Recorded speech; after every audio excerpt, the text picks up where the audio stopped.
It's easy to picture the ancient world as separate empires, each in its own box. But the late Bronze Age, roughly 1500 to 1200 before Christ, was closer to an early global economy.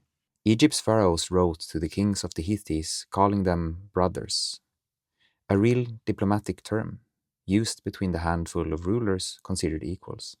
Hundreds of these letters survive, baked in clay, found at a site in Egypt called Amarna.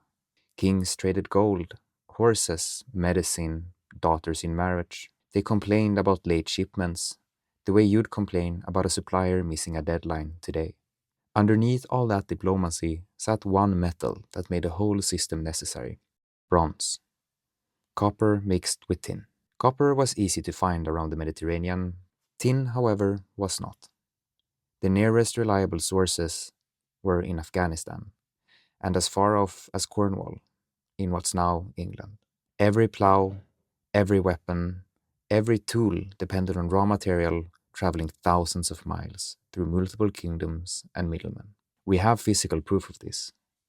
A ship sank off Ulbrun on Turkey's coast around 1300 before Christ. It was carrying 10 tons of copper, a ton of tin, glass, ebony, and goods traced to at least 7 or 8 different cultures, all on one boat. A single wreck, a full cross-section of the ancient world's supply chain. Not neighboring civilizations.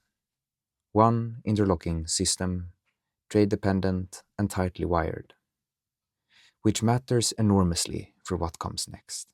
Because in a system that's connected, a shock in one place doesn't stay.